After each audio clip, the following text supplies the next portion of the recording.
तो पैराबोला में आज की हमारी हेडिंग है properties of tangent.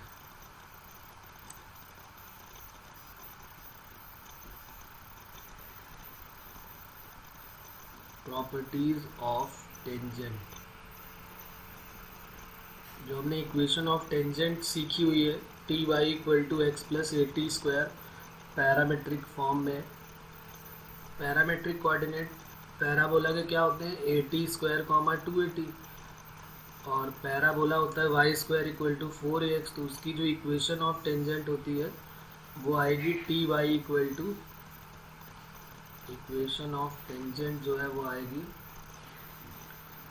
T y equal to x plus a t square. ये इक्वेशन ऑफ टेंजेंट है इन पैरामेट्रिक फॉर्म। पैरामेट्रिक कोऑर्डिनेट क्या होते हैं, ए टी स्क्वायर कॉमा 280। जब हमको एक पैराबोला गिवन होगा y square equal to 4ax और एक कोई पैरामीटर से हम उस पर टेंजेंट ड्रॉ करेंगे ए टी स्क्वायर कॉमा 280 से, तो ये इसकी इक्वेशन आएगी t y equal to x plus a t square. अब यहाँ से हमने जैसे एक पॉइंट से टेंजेंट ड्रॉ किया, हो सकता है कि हम दूसरी पॉइंट से टेंजेंट ड्रॉ करें, तो वो दोनों पॉइंट से जो टेंजेंट ड्रॉ होंगी उनका इंटरसेक्शन कहीं पर कुछ होगा। तो जेई ने एक बार इससे रिलेटेड एक क्वेश्चन पूछा हुआ है, पहले मैं उसका कॉन्सेप्ट लिख देता हूँ, फिर उसको डिराइव करेंगे हम।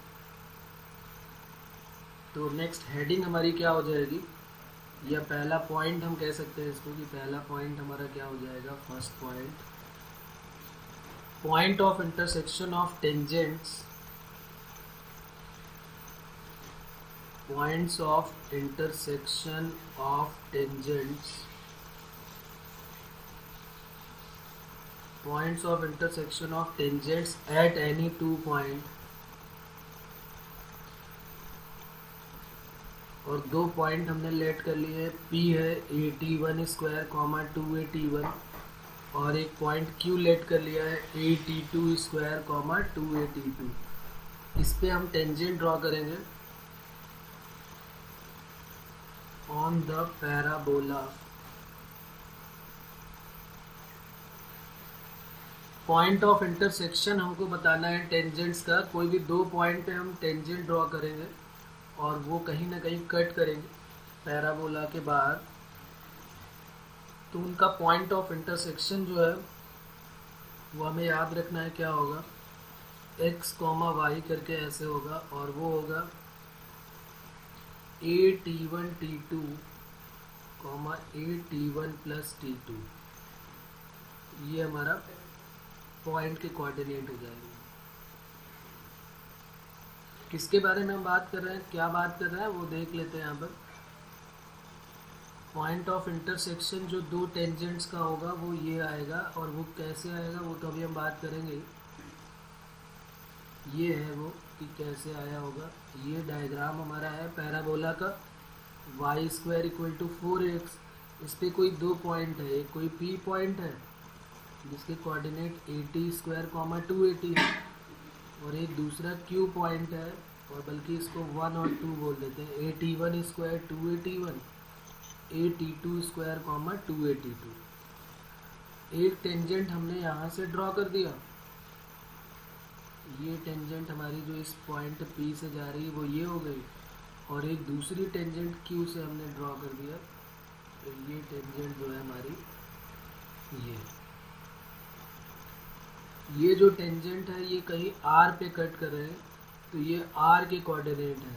जिस R के कोऑर्डिनेट x और y हमने लिया है, ये दोनों टेंजेंट कहाँ पे कट कर रहे हैं, उन पॉइंट्स के कोऑर्डिनेट्स हमको याद रखने हैं। अगर हम a t one t two a t one square 2a_t1 याद रखते हैं, तो फिर हमें इसको भी याद रखना चाहिए, क्योंकि इसको निकालने में दो चार लाइन तो बर्बाद होंगी। इससे अच्छा हम टेंजेंट्स का जो इंटरसेक्शन है वो हम याद रखेंगे कि एक टेंजेंट पी आर है और एक टेंजेंट क्यू आर है, इन दोनों का intersection A t one t two comma a t one plus T2 होता है। बात समझ में आ गई। अच्छा, ये टेंजेंट की इक्वेशन कैसे आएगी भाई, पहले वाला जो पी आर है उसकी भी टेंजेंट की इक्वेशन आ जाएगी, और क्यू आर है उसकी भी टेंजेंट की इक्वेशन आ जाएगी। और दोनों ही एक लाइन के फॉर्म में है, एक लीनियर इक्वेशन मिलेगी, तो क्या हमें दो लाइन को सॉल्व करना नहीं आता? वही दोनों लाइन का जो इंटरसेक्शन पॉइंट हो जाएगा, जो 10th 9th में हम करते हैं, दो लाइन सिंपल लाइन को सॉल्व करके x और y की वैल्यू, वही इसमें करना है हमको। मेन मोटो हमारा क्या है कि हमें इक्वेशन ऑफ पी आर निकालना है और इक्वेशन ऑफ क्यू आर निकालना है, और वो बहुत ईजिली आ जाए क्योंकि अभी हमने फॉर्मूला ये देखा अभी कि t y equal to x plus a t square होता है। तो इक्वेशन ऑफ पी आर क्या हो जाएगा? इक्वेशन ऑफ पी आर जो है वो हो जाएगा T1 के टर्म में है ना, इन टर्म ऑफ T1। तो T1 के टर्म में T1 y equal to x plus a T1 square, ये इक्वेशन 1 हो गई। उसका फॉर्मूला लिखा हुआ है t y equal to x plus a t square, तो T1 कर दिया बस। इक्वेशन ऑफ क्यू आर क्या हो जाएगा? इक्वेशन ऑफ क्यू आर हो जाएगा T2 y equal to x plus a T2 square. इन दोनों को सॉल्व करना है और उनका पॉइंट ऑफ इंटरसेक्शन निकाल देना है। तो हमने दोनों को एलिमिनेशन मेथड से सॉल्व कर लिया। T1 y equal to x plus a T1 square और T2 y equal to x plus a T2 square, और माइनस कर दिया, ये x कट हो गया, y into T1 minus T2, a common लेने के बाद फैक्टराइज हो गया T1 माइनस T2 और T1 प्लस T2, तो T1 माइनस T2 कट हो गया, तो y की वैल्यू आ गई a T1 प्लस T2, ये y की वैल्यू आ गई। और ये y की वैल्यू किसी भी एक इक्वेशन में पुट करेंगे तो x की वैल्यू आ जाएगी। x की वैल्यू है T1 वाई माइनस ए T1 स्क्वायर, तो T1 इंटू वाई की वैल्यू है ए T1 plus T2 minus A T1 square, A T1 square plus a T1 T2 minus A T1 square, A T1 square cut हो गया, तो x की value आ गई ए T1 T2। तो इतना काम तो हमें करना पड़ा ना, लेकिन हम चाहते हैं कि हमें डायरेक्ट याद रखना है कि अगर दो टेंजेंट्स हैं कहीं पर भी पैराबोला में, जरूरी नहीं कि फोकल कॉर्ड पे हो, अगर फोकल कॉर्ड पे टेंजेंट है तो फिर हमको पता चल गया कि T1 T2 माइनस 1 के इक्वल हो गया। लेकिन ये फोकल कॉर्ड पे नहीं है, ये कहीं पर भी पैराबोला के दो पॉइंट पे टेंजेंट ड्रॉ कर रहा है, तो उनका intersection A T1 T2 comma A T1 plus T2 होगा। अब देखो, एक तो इसका मेथड ये है, पूरा हमने सॉल्व करके देख लिया। इसका एक शॉर्टकट भी है, याद रखने का मेथड जो है वो क्या है वो भी देख लेते हैं, तो हमें याद रखने में आसानी होगी। इसको हम बोलेंगे गोवा रूल। इसमें जी और ए से तो मतलब है गोवा बनाने के लिए, क्योंकि एक अच्छा प्लेस है इसलिए गोवा बनाया गया है। वैसे इसमें सिर्फ जी और ए से ही मतलब है, ओ का मतलब हम कॉमा से समझ सकते हैं। जी का मतलब है GM, ए का मतलब है AM, ठीक है ना। जी का मतलब क्या हो गया GM, और ए का मतलब क्या हो गया AM, और ओ का मतलब समझ लो कॉमा कह सकते हैं। तो P के जो कोऑर्डिनेट है वो ए T1 square comma 2a T1 है, और Q के कोऑर्डिनेट है ए T2 square comma 2a T2। तो GM जो है वो फर्स्ट वाले दो नंबर जो हैं, एक ये नंबर है, फर्स्ट वाले दोनों नंबर का जब GM निकालेंगे, इन दोनों का क्या निकालेंगे GM, तो उससे हमें मिलेगा x की वैल्यू मिलेगी। तो x equal to GM of a T1 square comma a T2 square. तो GM कैसे मिलेगा इसका? GM का मतलब होता है दोनों का प्रोडक्ट कर दो, मल्टीप्लाई कर दो, अंडर रूट कर दो। GM सबको याद ही होगा भाई। तो ए स्क्वायर है तो ए बाहर आ जाएगा, और ये T1 T2 आ गया, तो देखो x की वैल्यू आ गई कि नहीं, ए T1 T2।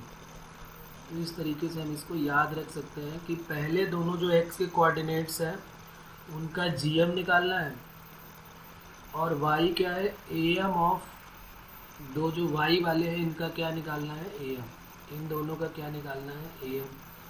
तो y of y equal to am of 2a t1 and 2a t2।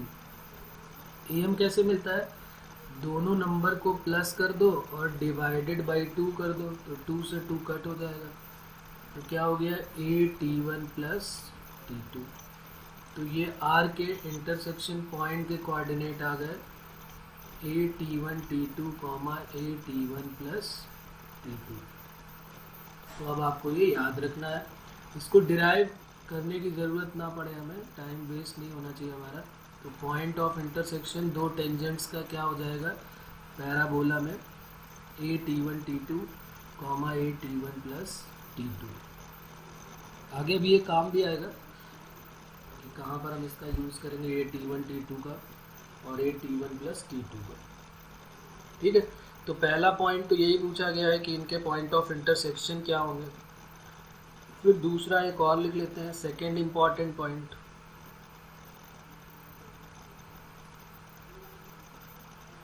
इसमें कोई प्रॉब्लम अभी भी आ रही है किसी को, क्लियर है ये गोअर रूल से कर लिया, पॉइंट ऑफ इंटरसेक्शन से सॉल्व करके देख लिया, और ये हमको लर्न करना है।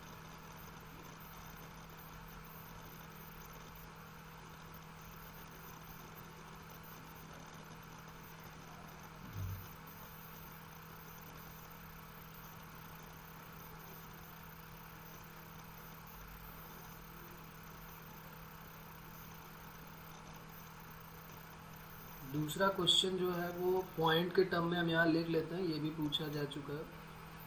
क्वेश्चन ये था, locus of foot of perpendicular, locus of foot of perpendicular from focus,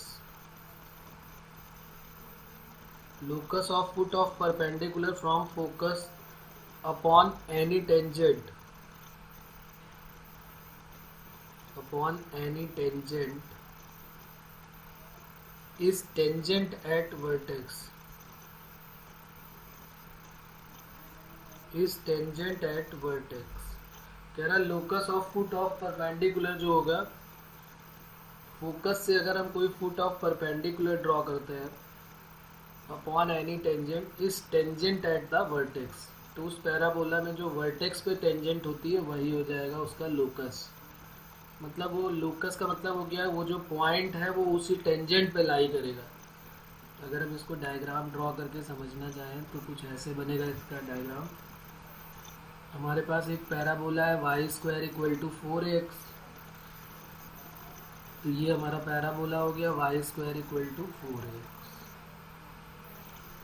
ये हो गया Y square equal to 4x, ये हो गया इसका फोकस s जिसके कोऑर्डिनेट a,0 है, और ये उतनी डिस्टेंस पे इसकी डायरेक्ट्रिक्स हो गई x इक्वल टू माइनस है। खैर इसकी अभी ज़रूरत ही नहीं हमको, ये तो हमने बना दिया इसकी, वैसे डायरेक्ट्रिक्स की अभी कोई ज़रूरत नहीं है क्योंकि पॉइंट में कहीं डायरेक्ट्रिक्स का तो नाम आया नहीं। Locus of foot of perpendicular from focus, focus से हमने एक परपेंडिकुलर ड्रॉ किया फ्रॉम अपॉन एनी टेंजेंट, एक टेंजेंट यहाँ से हमको ड्रॉ करनी पड़ेगी इस P पॉइंट से जिसके कोऑर्डिनेट AT1 कॉमा, बल्कि AT1 स्क्वायर कॉमा 2AT1 कर दो या AT स्क्वायर कॉमा 2AT कर दो, 1 की ज़रूरत ही नहीं फिर हमको क्योंकि 1 और 2 दो तो लेने नहीं है। तो यहाँ से हमने जब एक टेंजेंट ड्रॉ किया तो वो टेंजेंट कुछ ऐसे जा रही है, ये हमारी टेंजेंट हो गई है, और इस पे जो है हम एक परपेंडिकुलर ड्रॉ कर रहे हैं ये, तो ये जो है यहाँ पर क्या है 90 डिग्री लिखा है ना, locus of foot of perpendicular from focus upon any tangent is tangent at vertex, तो ये जो है टेंजेंट एट वर्टेक्स है, वर्टेक्स पे जो टेंजेंट है ये वर्टेक्स हो गया, इस पे जो टेंजेंट है उसी पे ये परपेंडिकुलर यूज होगा, और ये 90 डिग्री है, इसका लोकस कहीं यहीं पर होगा, इसका नाम हमने रख दिया Q। अब अगर हमें इसको डिराइव करना है कि भाई ये परपेंडिकुलर कैसे हुआ, कैसे चेक करेंगे, तो हम चेक कर लेते हैं यहाँ पे, कोई प्रॉब्लम नहीं। परपेंडिकुलर अगर हम देख लेते हैं तो देखिए इक्वेशन ऑफ टेंजेंट जो है वो क्या होगी इसकी, अगर हम PQ की टेंजेंट की इक्वेशन निकालें, equation of tangent P Q, तो क्या फॉर्मूला हो जाएगा, अभी हमने यूज़ किया था t y equal to x plus a t square, और t y equal to x plus a t square जो है वो कहाँ पर मीट कर रहा है, ये क्यू ये वाई एक्सिस पे मीट कर रहा है, और वाई एक्सिस पे मीट अगर कर रहा है तो इसके कोऑर्डिनेट क्या हो जाएंगे, it cut at y axis, Q पे वाई एक्सिस पे कट कर रहा है, तो वाई एक्सिस के लिए for y axis x equal to क्या हो जाएगा 0, और x की वैल्यू 0 हो गई तो t y equal to a t square, तो t से t कट हो गया तो y की वैल्यू क्या आ गई 80, तो q के कोऑर्डिनेट क्या आ गए 0, 80, ये तो हो गया q के कोऑर्डिनेट। अब ये जो स्लोप pq है, इसका pq का जो इक्वेशन है वो है, इस pq का जो स्लोप होगा वो किससे मिलेगा, इस इक्वेशन से मिलेगा। और एक एस क्यू का स्लोप देख लेते हैं, अगर पी क्यू और एस क्यू दोनों का स्लोप का मल्टीप्लाई -1 के इक्वल हुआ तो इसका मतलब पक्की बात है कि ये 90 डिग्री का एंगल बनाएगा यहाँ पर। तो हम एक काम करते हैं, अच्छा इसका स्लोप अगर हम निकालना चाहें तो क्या होगा, तो इसका स्लोप हम यहीं पर निकाल देते हैं, t y equal to x plus a t square है, तो slope of P Q t y equal to x plus a t square है, तो y equal to x upon t plus a t, और इसको compare कर लो y equal to m x plus c से, तो m यानी कि स्लोप की वैल्यू क्या आ गई 1/t, ये स्लोप ऑफ क्या आ गया, स्लोप ऑफ पी क्यू आ गया। अब स्लोप ऑफ एस क्यू और निकाल लेते हैं, स्लोप ऑफ एस क्यू कैसे मिलेगा, s के कोऑर्डिनेट a,0 है और q के 0, 80 है, ये x1 y1 हो गया और ये x2 y2 हो गया, तो slope m equal to formula हो गया y2 minus y1 upon x2 minus x1, तो 80 minus 0 upon x2 minus x1, 0 minus है, तो ये हो गया माइनस का t, तो ये आ गया m1 और ये आ गया m2, और m1 m2 का मल्टीप्लाई किसके इक्वल हो जाएगा, इफ हम निकाल लेते हैं m1 इंटू m2, तो ये t आया है, ये 1/t आया है और एक माइनस t आया है, एक 1/t और एक माइनस t, तो ये दोनों कट हो गए तो ये आ गया -1, m1 m2 का मल्टीप्लाई -1 के इक्वल हो गया, यानी कि जो pq और sq के मिड का एंगल है, pq और sq जो है वो परपेंडिकुलर होगा, यही वहाँ पर लिखा हुआ है। फिर से एक बार ऊपर चलते हैं, locus of foot of perpendicular from focus upon any tangent is tangent at vertex। कह रहा है कि अगर किसी पॉइंट से किसी पैराबोला पे आप एक टेंजेंट ड्रॉ करें और अगर फोकस से उस टेंजेंट पे एक परपेंडिकुलर ड्रॉ करें, या अगर हम परपेंडिकुलर ड्रॉ करते हैं तो वो वर्टेक्स पे टेंजेंट होगा जो कि वाई एक्सिस है, और हो सकता है कि वो इस तरह का क्वेश्चन पूछ लें, क्या पूछेंगे वो कि एक टेंजेंट पी क्यू है और एक एस क्यू हमने एक पॉइंट वाई एक्सिस पे लिया हुआ है, तो इन दोनों के बीच का एंगल कितना होगा। तो ये क्वेश्चन पूछा गया है कि पी क्यू और एस क्यू के मिड का एंगल क्या होगा, अगर क्यू जो है वो कोई वाई एक्सिस पे पॉइंट ले रहा है, तो अगर वाई एक्सिस पे कोई पॉइंट क्यू ले रहे हो तो पी क्यू एस का जो एंगल होगा, angle of P Q S वो 90 डिग्री होगा। बस हमें यही ध्यान रखना है। बात क्लियर हो रही है इसमें कि 90 कहाँ पर बन रहा है, बस ये ध्यान रखना है कि Q जो है वो वाई एक्सिस में ही होना चाहिए, Q जो है वो वाई एक्सिस में होना चाहिए, P पैराबोला पे होना चाहिए, S जो है वो फोकस पे होना चाहिए, S जो है वो फोकस ही होना चाहिए, तो फिर angle PQS equal to 90 degree होगा। अब कोई कहते कि भाई Q जो है वो वाई एक्सिस पे लाई नहीं कर रहा है, कहीं और बाहर है, तो फिर हम एंगल 90 नहीं बोल सकते हैं। अगर ये Q डायरेक्ट्रिक्स पे लाई करेगा तो फिर हमें चेक करना पड़ेगा कि एंगल क्या आने वाला है, लेकिन हम ऐसा कोई भी रूल अपनी तरफ से नहीं बना सकते। रूल यही है कि अगर कोई पॉइंट P पैराबोला पे लाई कर रहा है, S फोकस है, और इन दोनों को ज्वाइन कराते हुए कोई एक पॉइंट मिलता है जो कि वाई एक्सिस पे है, तो एंगल पी क्यू एस जो होगा वो 90 डिग्री होगा।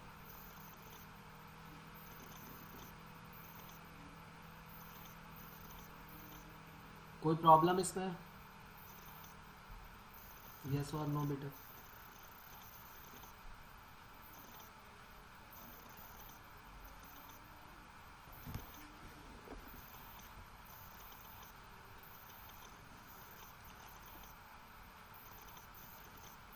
चलिए, तो इस Q के बारे में तो हमें पता चल गया कि जब y एक्सिस पे ले रहे हैं तो एंगल 90 डिग्री बन रहा है।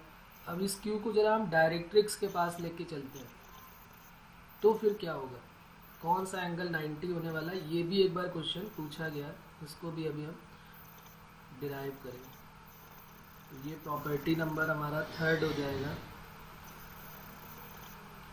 Length of tangent, write down, length of tangent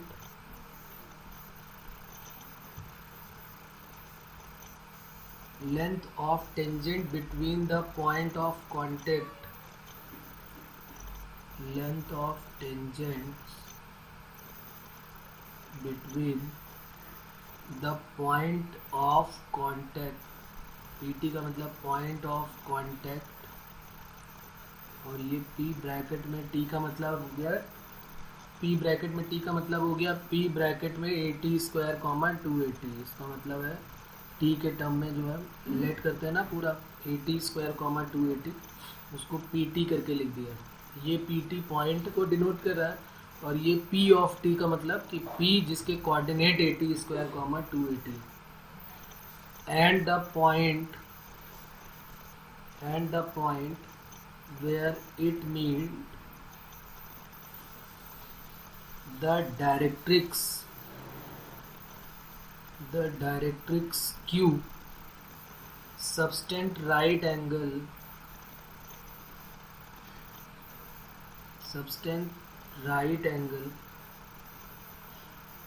at the focus। कहानी चेंज हो गई कि अब फोकस पे 90 बनेगा। अगर वो Q पॉइंट जो है वो डायरेक्ट्रिक्स पे ले लिया जाए तो फोकस पे जो एंगल बनेगा वो 90 होगा। बात समझ में आ रही है? देखिए, इसका डायग्राम बनाते हैं तो आपको क्लियर होगा। ये कहना चाहते हैं कि अगर कोई टेंजेंट हमने ड्रॉ कर दिया, ये एक टेंजेंट हमने PT ड्रॉ किया है, और उस पे जो Q पॉइंट है वो हमने डायरेक्ट्रिक्स पे लिया हुआ है। ये हमारी वर्टेक्स हो गया, यहाँ पर ये फोकस हो गया SA,0, और जितनी डिस्टेंस पे ये फोकस है उतनी पीछे डायरेक्ट्रिक्स हो गई है, तो ये हमारी डायरेक्ट्रिक्स हो गई। तो इस पे अगर कोई टेंजेंट P से अगर हम कोई टेंजेंट ड्रॉ करते हैं, ये हमने एक टेंजेंट ड्रॉ किया, और ये जो है वो कहीं Q डायरेक्ट्रिक्स पे कोई पॉइंट Q आ जाता है, तो ये P Q और S में, अब Q पे एंगल नहीं पता हमको, लेकिन इतना आइडिया ज़रूर हो गया कि S पे जो एंगल होगा वो 90 डिग्री होगा। अभी इसको डिराइव भी करेंगे क्यों हो रहा है। ये पॉइंट के कोऑर्डिनेट 80 स्क्वायर 280 है। Length of tangent between the point of contact PT and the point where it meet the directrix Q, ये हमारी डायरेक्ट्रिक्स है। यहाँ पर ये Q पॉइंट हमने लिया है, यहाँ पर ये ज्वाइन करता है। तो अभी तक Q पे एंगल 90 हो रहा था जब Y एक्सिस ले रहे थे, लेकिन अब जो है वो यहाँ पर आ रहा है, तो ये फोकस पे जो है वो 90 डिग्री बनेगा। अब ये कैसे मिलेगा, इसके कोऑर्डिनेट कैसे मिलेंगे, कैसे हम PS और SQ को परपेंडिकुलर प्रूव कर पाएंगे। हमें क्या प्रूव करना है, slope of PS into slope of SQ equal to -1, ये हमको प्रूव करना है। तो अब जरा आप बताएं कि भाई PS की तो वैल्यू आ जाएगी, स्लोप ऑफ PS तो आ जाएगा, लेकिन स्लोप ऑफ QS कैसे आएगा, हमें Q के कोऑर्डिनेट तो पता नहीं है। तो Q के कोऑर्डिनेट कैसे मिलेंगे ये देखते हैं। ये x equal to -a directrix की इक्वेशन होगी, और ये जो PQ है ये टेंजेंट है, तो equation of tangent PQ, equation of tangent जो PQ की है वो क्या आएगी, ये PQ जो टेंजेंट है उसकी equation Ty equal to x plus a t square ये आएगी। ये हम प्रूफ कर रहे हैं इसका, स्लोप ऑफ पी एस और slope of S Q minus one. T y equal to x plus a t square P Q की इक्वेशन आ गई। ये डायरेक्ट्रिक्स पे कट करती है और डायरेक्ट्रिक्स क्यू पे कट करती है, जिसकी इक्वेशन x इक्वल टू खुद माइनस है। तो x की वैल्यू तो माइनस है, हमको पता है कि ये डिस्टेंस जो है वो माइनस ए होगी, बस y नहीं पता हमको, तो y निकाल देते हैं यहाँ से। देखिए q जो है उसमें x की वैल्यू तो माइनस है, तो यहाँ x की जगह पे माइनस ए पुट कर देते हैं, तो minus A plus a t square. यहाँ से y की वैल्यू आ गई, y इक्वल टू क्या हो जाएगा, a कॉमन ले लेंगे, t square minus one upon T.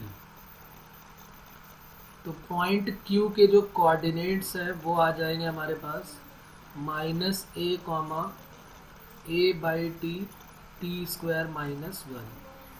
ये Q के कोऑर्डिनेट आ गए।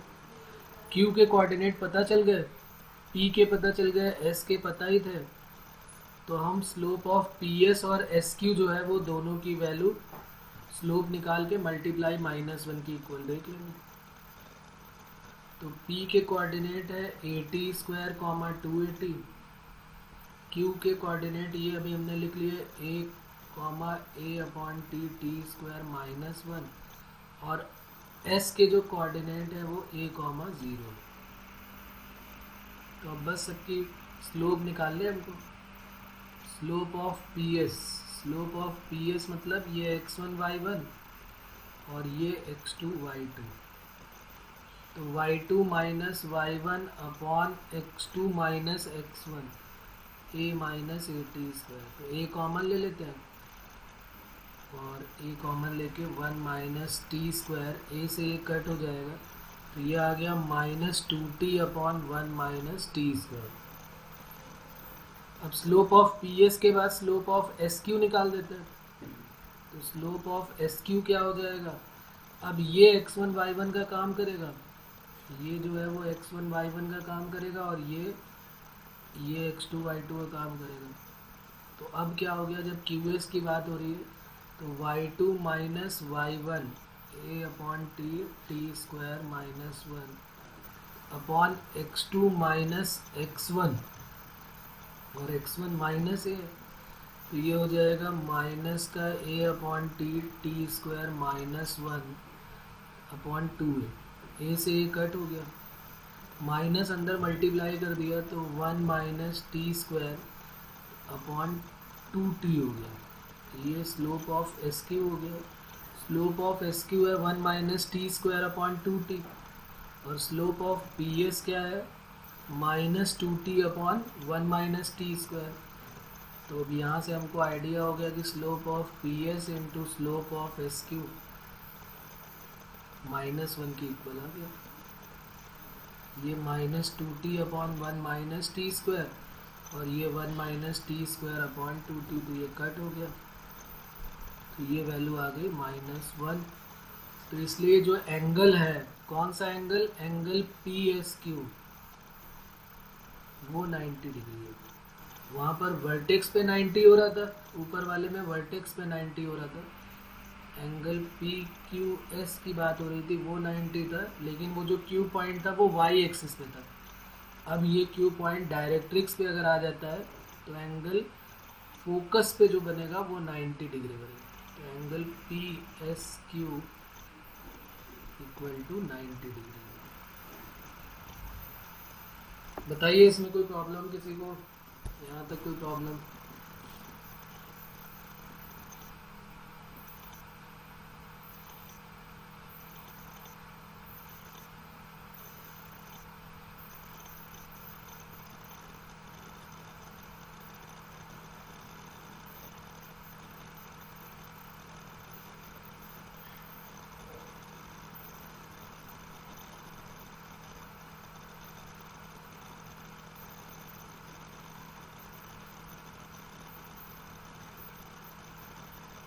एक पॉइंट और है, वो भी क्वेश्चन के फॉर्म में था, ये थर्ड हो गया, फोर्थ पॉइंट लिख लेते हैं।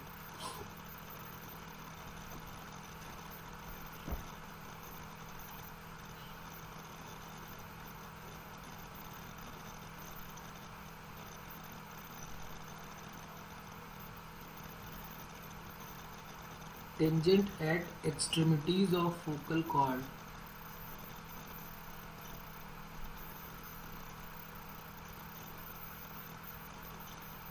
एक्सट्रीमिटीज का मतलब कॉर्नर पे जो पॉइंट पी और क्यू है उन पे अगर हम टेंजेंट ड्रॉ करते हैं, tangents at extremities of focal chord are perpendicular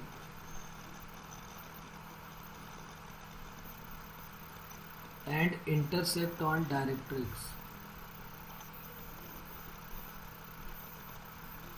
अब बात फोकल कॉर्ड की आ गई। अभी तक हम कोई भी दो पॉइंट ले रहे थे, लेकिन अब बात जो है वो फोकल कॉर्ड की आ गई है। ये कह रहे हैं कि फोकल कॉर्ड पे अगर हम जो फोकल कॉर्ड की एक्सट्रीमिटीज़ है, जो फोकल कॉर्ड क्या होता है, जो फोकस से पास होगी। ये एक पैराबोला हो गया, इसका एक पॉइंट पी हो गया और एक ये हो गया एस और ये क्यू। एस जो है वो a,0 फोकस हो गया। Tangent at extremities of focal cord, focal cord पे अगर हम टेंजेंट्स ड्रॉ करते हैं तो वो जो है वो परपेंडिकुलर होंगी, और परपेंडिकुलर होने के साथ साथ उनका जो इंटरसेक्शन होगा वो डायरेक्ट्रिक्स पे इंटरसेक्ट करेंगे। तो डायरेक्ट्रिक्स हमारी ये हो जाएगी, ये हमारा फोकस था, ये वर्टेक्स हो गया और ये डायरेक्ट्रिक्स हो गया। तो कह रहा है कि अगर आप टेंजेंट ड्रॉ करते हैं इस पर, तो पहली बात तो ये टेंजेंट जो है वो परपेंडिकुलर होगी, और दूसरा ये कि परपेंडिकुलर होने के साथ साथ ये डायरेक्ट्रिक्स पे ही इंटरसेक्ट करेंगे। ये जो दो टेंजेंट है पी क्यू और सॉरी ये क्यूज का नाम रखा है हमने, तो ये पी टी मान लेते हैं, चलो इसको।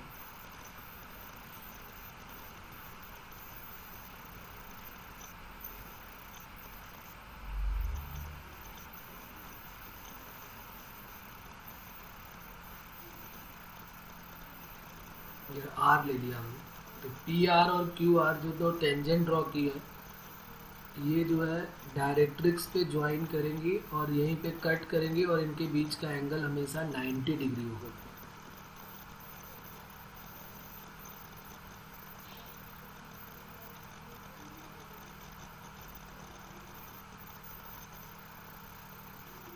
अभी हमने ये प्रूव किया था कि 90 डिग्री तो ये होगा डायरेक्ट्रिक्स पे अगर हम करते हैं तो इसको, और हम चाहे तो इसको देखिए दो तरीके से कर भी सकते हैं। अभी हमने पढ़ा भी था कि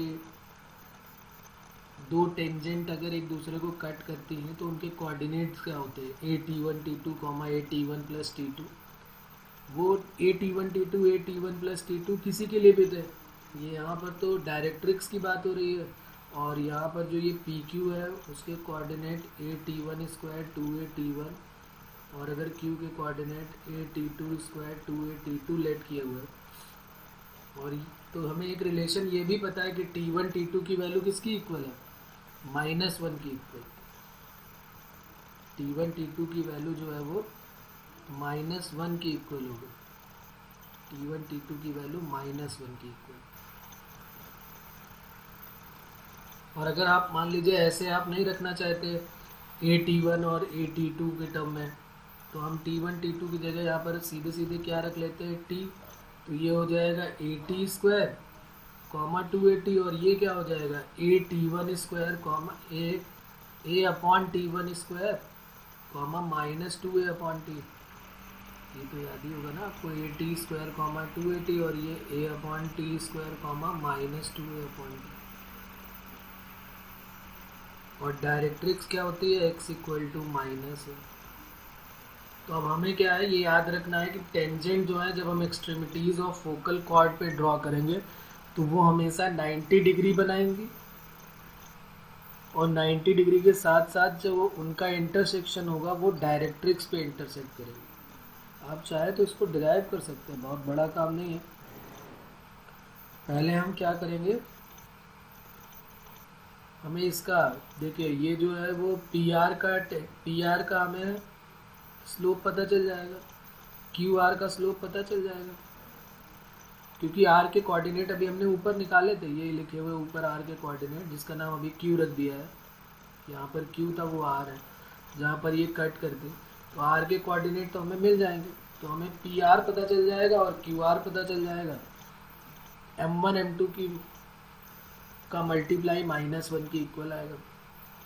और दूसरी चीज़, ये जो आर के कोऑर्डिनेट्स हैं, ये जो आर है इसके कोऑर्डिनेट्स अभी हमने सीखे थे, a_t1 t2, a_t1 + t2। अगर t1 t2 के टर्म में, वैसे तो हमने यहाँ पे इस तरह भी रख सकते हो और ऐसे भी रख सकते हो, a_t1² 2a_t1 और a_t2², 2a_t2।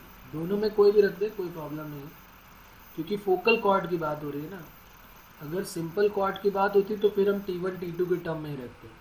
तो देखिए यहाँ पर t1 t2 जो है वो -1 के इक्वल हो जाएगा। तो t1 t2 अगर -1 के इक्वल हो गया तो ये हो जाएगा a, और t1 t2 -1 के इक्वल, और ये a_t1 + t2। तो अब यहाँ से समझ में नहीं आ रही बात कि x की वैल्यू किसकी, ये x है और ये y है, तो x की वैल्यू किसकी इक्वल हो गई, -a की इक्वल। और अगर x -a की इक्वल हो गया तो यही तो है इक्वेशन ऑफ डायरेक्ट्रिक्स। आ रही ना बात समझ में, कैसे हम इसको डिराइव करेंगे। तो ये इक्वेशन ऑफ डायरेक्ट्रिक्स हो गई, x = -a। तो वही उसने बोला हुआ है कि एक प्रॉपर्टी क्या होगी कि अगर फोकल कॉर्ड पे टेंजेंट ड्रॉ करते हो तो जहाँ पर वो कट करेगा आर पॉइंट, वो तो पहली बात तो वो डायरेक्ट्रिक्स होगी, और दूसरा उन दोनों के मिड का एंगल जो होगा वो 90 डिग्री होगा। ठीक है ना। तो सब सारे मिक्स ना हो जाए, सबको अलग अलग हमें समझना है, क्योंकि सब में 90 कहीं ना कहीं मिल रहा है तो हम कंफ्यूज हो जाएं कि 90 कहाँ पर है। तो ध्यान रखेंगे कि हमें कहाँ पर ये 90 मिलने वाला है। ओके, इसमें कोई प्रॉब्लम?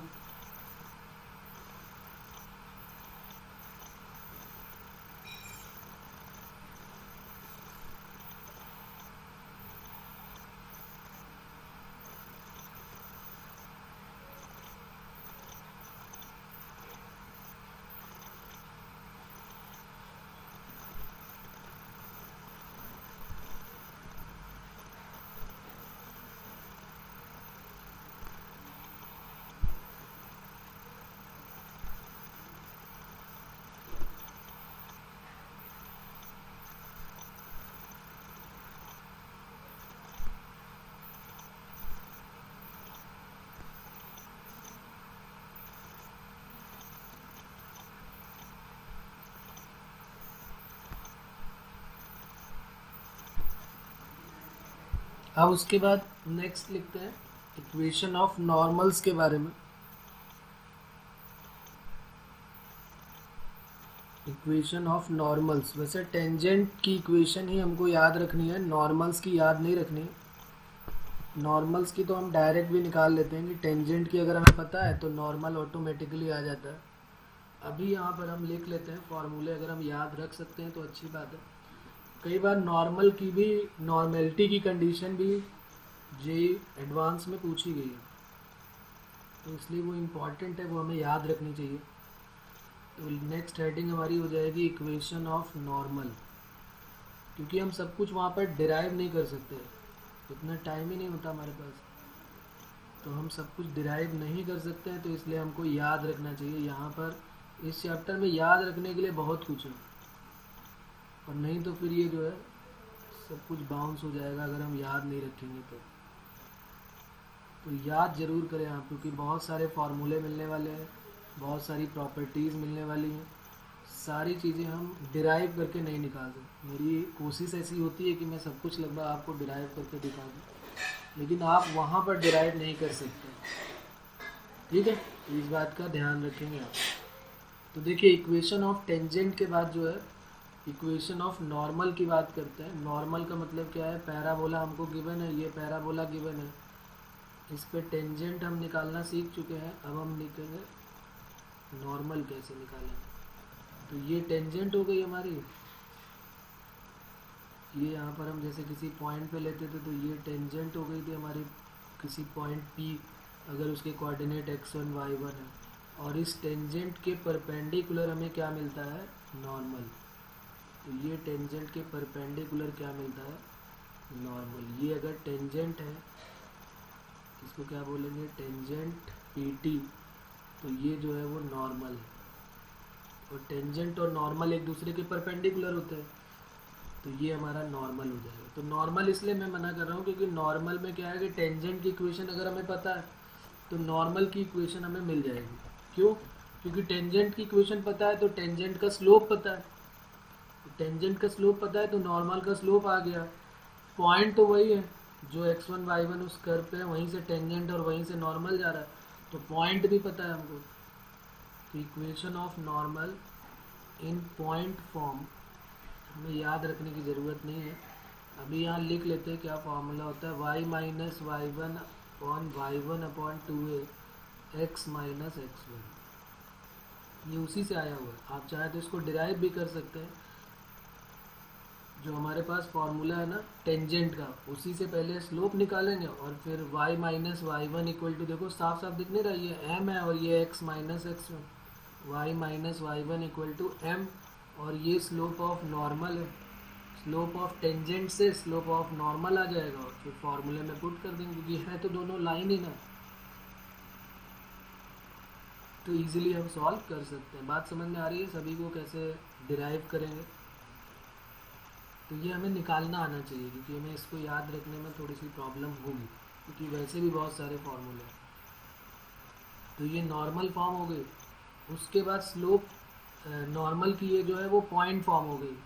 सेकेंड फॉर्म जो होती है, ये तो फर्स्ट वाली फॉर्म हो गई पॉइंट फॉर्म। जैसे उसमें हम 3 पढ़ते थे ना, slope form, point form, parametric form, तो वैसे ये फर्स्ट वाली जो फॉर्म थी वो हो गई हमारी कौन सी, पॉइंट फॉर्म। फिर दूसरी आती है स्लोप फॉर्म, तो सेकेंड लिख लेते हैं स्लोप फॉर्म। स्लोप फॉर्म में क्वेश्चन कई बार बने हुए हैं, इजी और इम्पॉर्टेंट। उसमें क्या होता है कि अगर हमें स्लोप फॉर्म में चाहिए तो फॉर्मूला जो है स्लोप में, पहले हम equation of tangent in slope form निकालते हैं। Equation of tangent in slope form y equal to m x plus a upon m, और फिर उससे नॉर्मल का स्लोप निकालेंगे और पॉइंट्स जो हैं उनसे हम पास करा के नॉर्मल की इक्वेशन निकाल देंगे। तो इसका जो होता है, अगर वाई स्क्वायर, ये सब बातें जो हो रही है ना, ये Y square equal to 4ax के नॉर्मल की बात हो रही है। तो एक Y square equal to 4ax का इक्वेशन ऑफ नॉर्मल जो है वो क्या हो जाएगा, y equal to m x minus 2am minus am cube. ये इतनी छोटी सी इक्वेशन आ जाएगी, y equal to m x minus 2am minus am cube. कैसे बनेगी आपको आइडिया हो रहा है किस तरीके से बनेगी?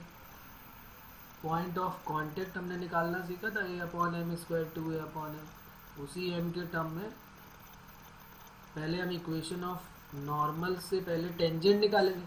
टेंजेंट की इक्वेशन हमें पता चल जाएगी, टेंजेंट से फिर नॉर्मल का स्लोप निकालेंगे और पॉइंट से पास करा देंगे। और ये जो है वो y equal to m x plus c के फॉर्म का बन रहा है। तो c की जो वैल्यू है, c जो है वो क्या आ जाएगा, minus 2am minus am cube. तो जैसे आपको याद होगा कंडीशन ऑफ टेंजेंसी, उसी तरह इसको हम क्या बोलेंगे, कंडीशन ऑफ नॉर्मेलिटी। कोई एक line y equal to m x plus C,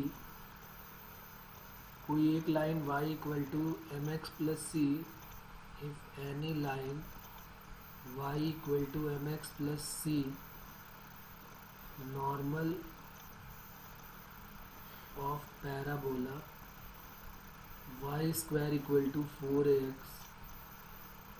then c equal to क्या होगा, minus 2am minus am cube. इस पे बेस्ड क्वेश्चन पूछा गया, तो इसलिए कंडीशन ऑफ नॉर्मेलिटी याद होनी जरूरी है। c इक्वल टू, जैसे आपको याद होगा उसमें टेंजेंसी के लिए क्या होता था, बहुत इजी सा काम होता था, c equal to a upon m.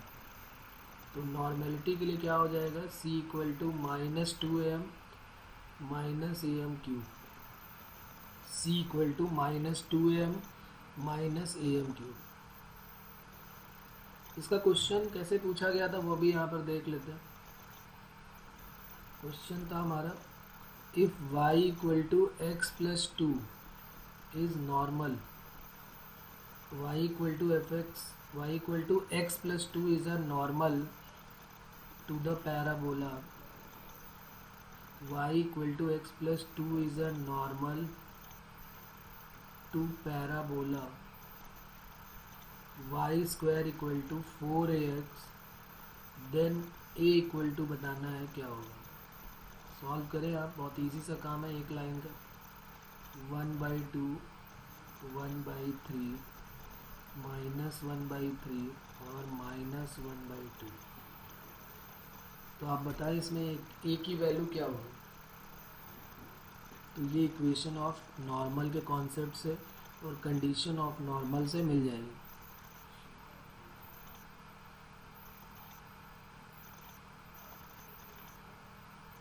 और ये तो बेसिक्स है, y square equal to 4x का। इस तरह की 4 फार्मूले और बनेंगे। Y square equal to 4x, y square equal to -4ax, x square equal to 4ay और x square equal to -4a। चारों के लिए कंडीशन ऑफ नॉर्मेलिटी अलग होगी, इक्वेशन ऑफ नॉर्मल अलग होगी, और पॉइंट ऑफ कांटेक्ट जैसे टेंजेंट्स के लिए हमने एक टेबल बनाई थी, वैसे नॉर्मल के लिए भी अलग बनने वाला है। तो बस लाइन को किससे कंपेयर करना है, y equal to m x plus c से, उससे m और c पता चल जाएगा। और फिर ये कंडीशन लगा देंगे, c equal to -2am minus am cube. Parabola तो y square equal to 4ax के फॉर्म का है, तो उसमें कोई प्रॉब्लम ही नहीं।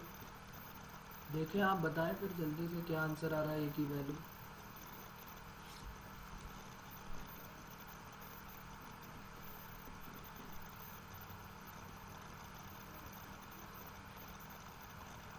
लाइन को y equal to m x plus c से, जो नॉर्मल है वो लाइन है, उसको y equal to m x plus c से, तो m की वैल्यू 1 और c की वैल्यू 2 आ जाएगी। और उसके बाद जो पैराबोला है उसको y square equal to 4ax से कंपेयर करेंगे तो a की वैल्यू a आ जाएगी। और फिर फार्मूला हमारे सामने है c equal to -2am minus am cube, इसमें पुट कर देंगे तो आंसर आ जाएगा।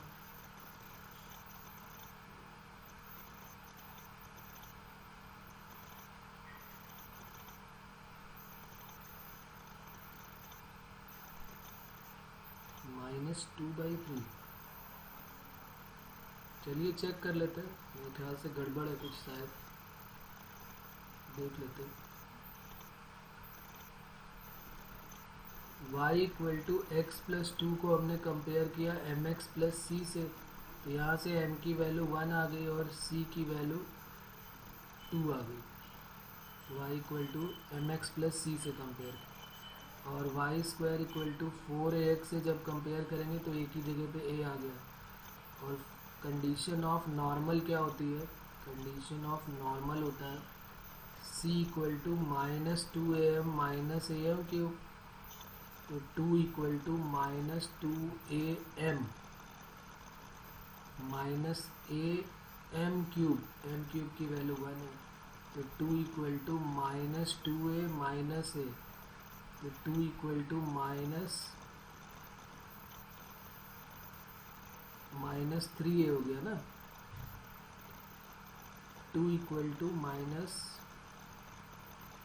टू इक्वल टू माइनस, बिल्कुल सही है आपकी बात। तो यहाँ पर a की वैल्यू क्या हो जाएगी, -2a और -a मिला के क्या हो गया, -3a, तो a की वैल्यू -2/3। चलिए तो ये चारों ऑप्शन में से एक को हम करेक्ट कर देते हैं, इसको -2/3 कर देते हैं, सही है। ओके, तो c equal to -2am minus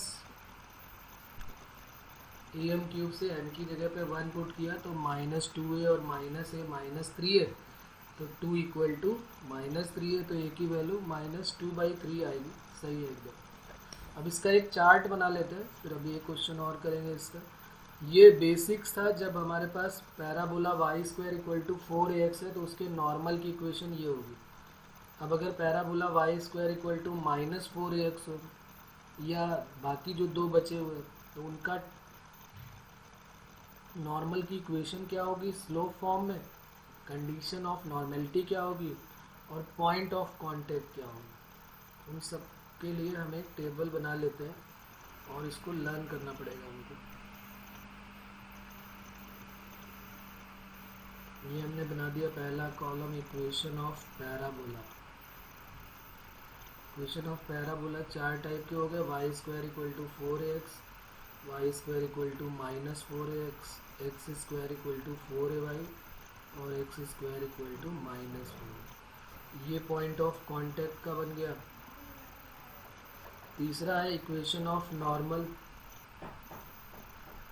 equation of normal in slope form, m के टर्म में नॉर्मल क्या क्या होगा। और ये फोर्थ जो पॉइंट है वो हो जाएगा condition, condition of normality, condition of normal. अगर कोई y line y equal to mx plus c is normal, अगर कोई line y equal to mx plus c normal है इस पैराबोला में तो फिर उसकी क्या कंडीशन होगी। तो पहला जो है हमारे पास y square equal to 4ax, इसका पॉइंट ऑफ कांटेक्ट जो होगा वो हमें am स्क्वायर -2am। जो हमने पॉइंट ऑफ कांटेक्ट निकाला टेंजेंट में सीखा था ना, जैसे वैसे ही सेम इसमें भी वैसे ही निकलने वाला है, पूरा उसी मेथड से। आप चाहें तो इसको बाद में निकाल सकते हैं। और ये नॉर्मल की इक्वेशन भी y equal to mx -2am -am cube, और ये जो हमने c इक्वल टू अभी हमने लिखा था -2am -am क्यूब। ये parabola y square equal to 4ax। Y square equal to -4ax के लिए -am square comma 2am, a की जगह पे -a से रिप्लेस कर दिया तो y equal to mx plus 2am plus am cube, और c इक्वल टू क्या हो गया 2am प्लस am क्यूब। तो अगर हमने एक याद किया है तो दूसरे में a को -a से रिप्लेस कर दिया। थर्ड वाले में क्या होगा, ये सीरियल नंबर हो जाएगा। थर्ड है x square equal to 4ay, इसका जो है वो रिवर्स कर देना है, 2am पहले आएगा फिर a अपॉन एम स्क्वायर, और y की वैल्यू क्या हो जाएगी mx plus 2a plus a upon m square, और c की वैल्यू क्या हो जाएगी 2a plus a upon m square. और अगर हमने इसको याद कर लिया तो फोर्थ वाला जो है वो a को सब जगह -a से रिप्लेस करना है। तो ये हो जाएगा 2a upon m comma -a upon m square. y equal to क्या हो जाएगा mx minus 2a minus a upon m square, और c की वैल्यू क्या हो जाएगी -2a minus a upon m square. तो ये जो है एक चार्ट बन जाएगा पैराबोला के नॉर्मल्स के लिए। पॉइंट ऑफ कांटेक्ट पूछे आप बाद में जो है आपकी ड्यूटी ये है कि ये सारे आप डिराइव करके ज़रूर देखें कि पॉइंट ऑफ कांटेक्ट कैसे आया। वैसे तो पता ही है कि पॉइंट ऑफ कांटेक्ट क्या होता है, जो उसको सेटिस्फाई करेगा। और ये इक्वेशन ऑफ नॉर्मल भी निकालना सीखे आप इक्वेशन ऑफ टेंजेंट से, और याद भी कर लेंगे तो ज़्यादा बेटर रहेगा, क्योंकि हम वहाँ पर डिराइव करने का टाइम हमारे पास नहीं रहेगा। और ये डेली का डेली जब हम याद करेंगे तो याद हो जाएगा, इतना बड़ा काम नहीं है। तो ये इक्वेशन ऑफ नॉर्मल है, कैसे प्रूफ करेंगे समझ में आ गया। पहले इक्वेशन ऑफ टेंजेंट निकालेंगे, इक्वेशन ऑफ टेंजेंट से स्लोप ऑफ टेंजेंट आएगा, स्लोप ऑफ टेंजेंट आ गया तो फिर स्लोप ऑफ नॉर्मल आ जाएगा, और फिर slope point form y minus y1 equal to m x minus x1 लगाएंगे तो ये चारों डिराइव हो जाएंगे, चाहे वो पॉइंट ऑफ कांटेक्ट हो या कंडीशन ऑफ नॉर्मल हो। जब भी इक्वेशन ऑफ नॉर्मल आएगा उसको y equal to m x plus c से कंपेयर कर लेंगे, तो जो c की वैल्यू होगी वही हमारा जो है वो कंडीशन हो जाएगी नॉर्मेलिटी की। ठीक है। तो ये स्लोप फॉर्म में कई सारी चीज़ें हो गई। अब हम बात करते हैं पैरामेट्रिक फॉर्म में। थर्ड जो हमारी फॉर्म होती है वो पैरामेट्रिक फॉर्म। पैरामेट्रिक फॉर्म में नॉर्मल की इक्वेशन। अभी हमने पैरामेट्रिक फॉर्म में टेंजेंट की इक्वेशन सीखी थी। उस टेंजेंट की इक्वेशन में क्या था, t y equal to x plus a t square. अभी हमने टेंजेंट की सीखी थी ना, तो उसी तरीके से नॉर्मल की इक्वेशन है ये, equation of normal.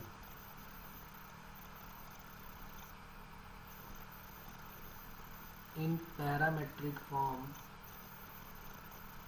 Parametric form में नॉर्मल की इक्वेशन होती है y इक्वल टू, बल्कि ऐसे याद रखिए, y plus t x equal to 2at plus a t cube. ये है इक्वेशन ऑफ नॉर्मल। कब, जब parabola y square equal to 4ax given होगा और पॉइंट जो है वो a t square comma 2at होंगे। और ये बहुत इजी सा काम है, ऐसा कुछ बहुत बड़ा काम नहीं। मैं आपको एक दिखा भी देता हूँ करके। पी के कोऑर्डिनेट पता है हमको, a t square comma 2at। Equation of tangent भी हमें पता है। इक्वेशन ऑफ टेंजेंट क्या है, t y equal to x plus a t square. इससे स्लोप निकाल लेते हैं, 1/t into x plus a t square. और इसको y equal to m x plus c से कंपेयर करेंगे तो स्लोप ऑफ टेंजेंट क्या आ जाएगी, स्लोप ऑफ टेंजेंट आ गया 1/t, m की वैल्यू ये दिख रहा है ना, m इक्वल, m का जो कोफिशिएंट है वो x है और यहाँ x का कोफिशिएंट 1/t है। तो स्लोप ऑफ टेंजेंट आ गया, तो स्लोप ऑफ नॉर्मल क्या हो जाएगा, slope of normal minus 1 upon slope of tangent, तो माइनस टी। तो इक्वेशन ऑफ नॉर्मल क्या हो जाएगा, equation of normal y minus y1 equal to m x minus x1, और ये m नॉर्मल का है। तो y माइनस y1, x1 क्या है, a t square comma 2at, ये x1 है और ये y1 है। तो y minus 2at equal to minus t, x minus a t square. इसी को आप जब सॉल्व करेंगे माइनस टी का मल्टीप्लाई करके, तो y minus 2at equal to minus t x plus a t cube. तो y plus t x equal to 2at plus a t cube. ये देखिए डिराइव हो गया, यही तो हमें लाना था, y plus t x equal to 2at plus a t cube. ये इक्वेशन ऑफ नॉर्मल आ गया। ये इक्वेशन ऑफ नॉर्मल है जब parabola y square equal to 4x का फॉर्म हो। चारों के लिए अलग अलग हो गए, y square equal to 4x के लिए अलग, y square equal to minus 4x के लिए अलग। जैसे पैरामेट्रिक कोऑर्डिनेट चारों के लिए अलग अलग होते हैं, उसी तरह पैरामेट्रिक जो नॉर्मल की पैरामेट्रिक इक्वेशन है वो चारों के लिए अलग अलग हो जाएगी। इसको भी यहाँ पर बना लेते हैं इस टाइप से। ये इक्वेशन ऑफ पैराबोला हो गया। उसके बाद पैरामेट्रिक कोऑर्डिनेट्स हमको पता है, चारों के लिए अलग अलग पैरामेट्रिक कोऑर्डिनेट्स। और तीसरा हो जाएगा इक्वेशन ऑफ नॉर्मल।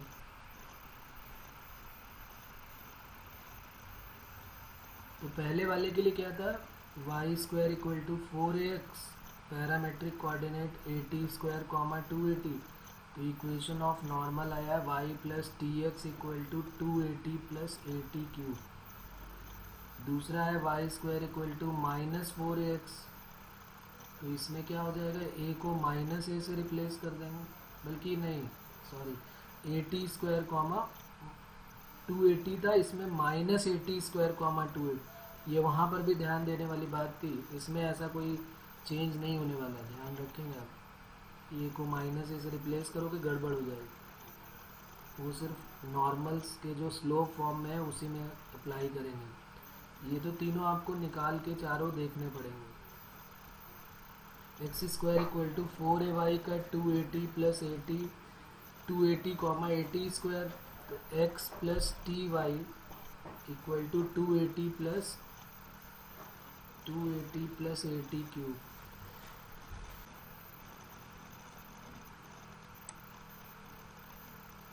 फोर्थ है हमारा x square equal to -4ay। Parametric coordinate क्या हो जाएंगे 280 कॉमा -80 स्क्वायर, और equation of normal x minus t y equal to 280 plus a t cube, और यहाँ पर भी ए टी क्यूब है। 280 प्लस ए टी क्यूब सब में देखिए मिल रहा है। तो थोड़ा सा अगर डेली इसके टच में रहेंगे तो फॉर्मूले याद करना आसान होगा, नहीं तो फिर प्रॉब्लम में फंसेंगे। और ये काफ़ी वास्ट है, ये जो कोनिक सेक्शन है काफ़ी बड़ा है, तो इसलिए सबको A to Z लेके चल रहे हैं धीरे धीरे, तो आप इसको अच्छे से ज़रूर तैयार करें। फॉर्मूले तो एटलीस्ट आपको डेली का डेली याद रखने ही रखने हैं, ठीक है। चलिए तो फिर मिलते हैं अगले टर्न पे।